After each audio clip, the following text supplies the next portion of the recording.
За яг энэ өчигдөр ажлын хэсгээр ярьсан л да. Ерөнхийдөө энэ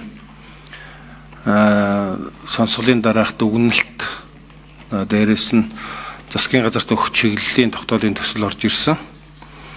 Тэгээ яг сая ундраа гишүүн бас хэд хэдэн санал манд давхардчлаа. Нөгөө тал дээр энэ жаргалан гишүүний өргөж байгаа тогтоолын төслөө хэдүүлээ нэгтгээд нэг айтайхан чиглэл засгийн газар руу өгчээ. Тэр нь их зүйтэй саналууд гарсан байна. Тэгээ яг энэ дээр ер нь 3 гол зүйл байгаа шүү дээ. Утаан дахиж хэдүүлээ ер нь мөнгө зархаа байлээ. Энэ утаа гэдэг чинь далимдуулаад актер том бизнес болчихлоо гэдэг асуудал байгаа. Хоёрдугаарт эрчим хүчний болон дулааны халаалтын ямар технологиуд байгаа нь тэр технологиудыг нэвтрүүлээд иргэд түүнийг өөрсдөө сонголтоор ашиглах боломжийг нь төр сануулгах хэрэгтэй гэж бодож байгаа. Ерөнхий саналууд гэхэд дээрэс нь нэг байга жоохон нөөцөө нэг яндан утаанаас салж байгаа усуудаа нэг урамшуул болгодог систем рүү орчвол энэ ер нь явандаа гайгүй болчих واخа. Тэгээ тогтоолын төсөл дээр би өчигдөр бас нэг ажлын хэсэг дээр байр суурь илэрхийлсэн. Тэр хатуу түлшийг нийслэл болоод орон нутаг суурин газарт гэдэг дээр бол за яг нийслэл дээр бол ойлгож байгаа. Суурин газар гэдэг чинь аймгийн төв сумдын төвөд орно. Энэ болохгүй. Ерөөсөө ноолов шиг юм болно шүү. Нэг үгэлхэд амьдралаас хол хөндөй. Суурин газар чинь аймгийн төвийн оршин суугчид гэр өрхүүд сумын төвийн тэгээс үлд нь хоригддаг нэг бахан утааны далимдуулсан аймаг төв дээр бас нэг бахан шахмал түвшний үйлдвэрүүд нэртэй юм болгоод тэгээ бахан бизнес болчихоо гэсэн болгоомжтой байгаа дахиад хэлье. Яг үндсэндээ бол одоо манай төрөөс ингээ явуулж байгаа гаргаж байгаа бодлого нь зарим талаараа бас арай дэндүү амьдралаас хөндөй юмнууд гараад идэг.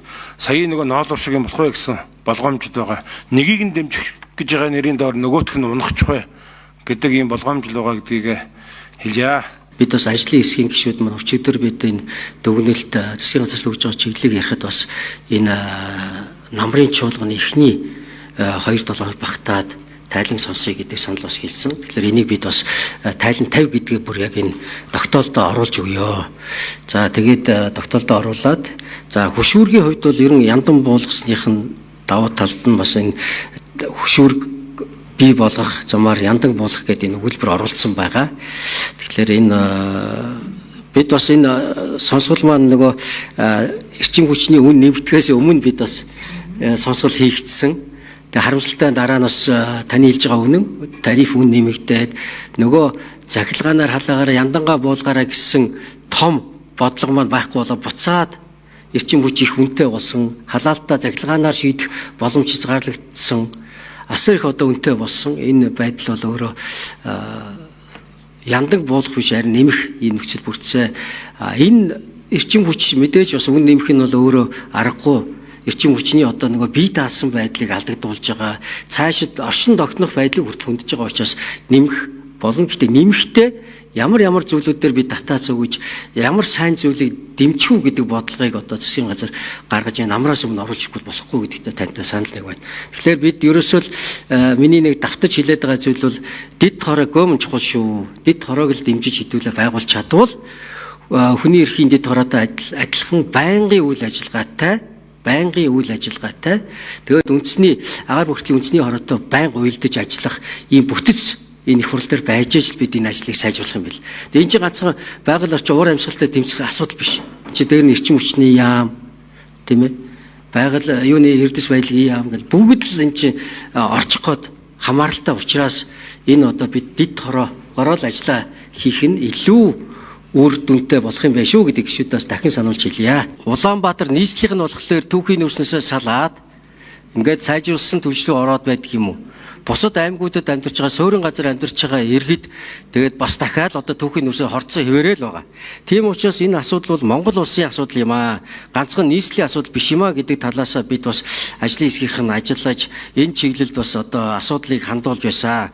За үүнтэй холбоотой байгаль орчин уур амьсгалын өөрчлөлтөө яамнаас мөн одоо одон тооёо сайдаас хэлжсэн зүйл бол орон нутагт агаарын тухай хууль заасан үүргээ хэрэгжүүлэхэд одоо энэ агаарын бохирдлын хэмжээг тоног төхөөрөмж хангалттай биш байна гэдгийг хэлж байсан. Сая бас одоо 25 оны төсөв суулгасан боловч одоо энэ хасагдлаа.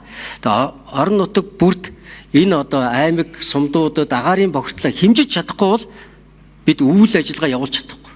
Юунаас бохирдоод байгаа ялгаж чадахгүй болохоор агаарын тухай хуулийн хэрэгжилттэй ч хийж чадахгүй. Үнэхээр бохирдсон үгүүгээ хэлж чадахгүй байгаа явдал нь энэ одоо 12 дугаар энэ дүгнэлтийг гаргах одоо чухал зүйл болж байгаамаа. Тэгэхээр ерөөсөө бид хэмждэг байх нь өөрөө их чухал юм байлээ. Тэгээ энэ утгаараа бүх суурин газруудаа энэ агаарын бохирдлыг хэмждэг дээрээс нь одоо болсон хүчний тэнд ажиллах хүний нөөцийн ингээл одоо асар олон асуудлууд ингээд хаалттай. Таны бас одоо сая хэлж байгаагаар зарим газар бол ганцхан одоо утааны асуудал биш байхгүй юу? Бас тоорчлтын асуудлууд зөндөө олон зүйлүүд байна.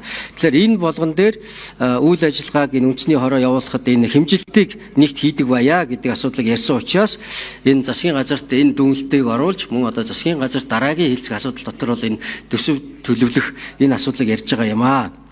За салбарын 13 дахь зүйл нөгөө яамны зүгээс орон нутгад агаар бохирдуулж бүрийг хэмжих чадварыг бий болгож хатуу түвшний хэрэглээг халах гэж байгаа энэ юу бол сая хэлсэн зүйлтэй бас холбоотой хэмжиж чаддаг бай.